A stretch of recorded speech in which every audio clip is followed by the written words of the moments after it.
Hello everyone. Today we're going to relate fractions to division. So what that means is that if we have a fraction, let's take 2/9, and we take a look at it, what really 2/9 means, or it could be rewritten as a division problem, is 2 divided by 9. Okay? Or the way we're going to write it today is we're going to write 2 divided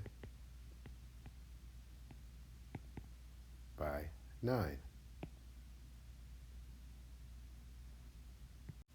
Likewise, any division problem I could write as a fraction. So 3 divided by 8 equals 3/8. And we write, or today for a formative, we'll write 3/8 as 3/8. So this is the answer for one problem. This is the answer for number 1. Now I want to talk to you about one more thing. So an integer is a whole number. That means 3 is an integer, 8 is an integer. Any whole number is an integer. So now I just want to point out that a decimal is any number that can be shown as a quotient of 2 integers. So let me give you an example, because this is kind of neat to me. Okay, so if we take 3 divided by 8, we want to show this as a decimal, so the quotient is going to be a decimal. These are our 2 integers.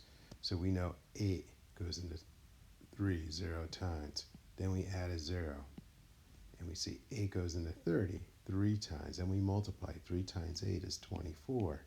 Then we subtract, and we get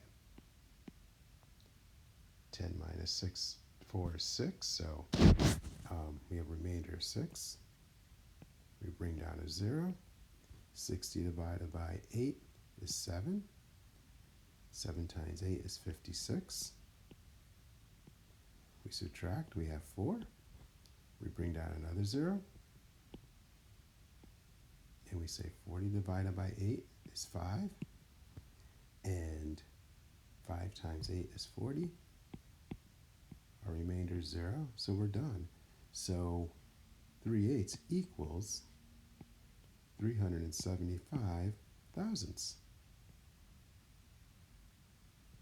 So just remember, a decimal is any number that can be shown as a quotient of 2 integers. So now you have the answers for 3 problems. 2 divided by 9, which you'll write this way, 3/8. And then for one of the multiple choices, it says it's going to be a decimal, because a decimal is any number that can be shown as a quotient of 2 integers. I hope this video was helpful, and good luck.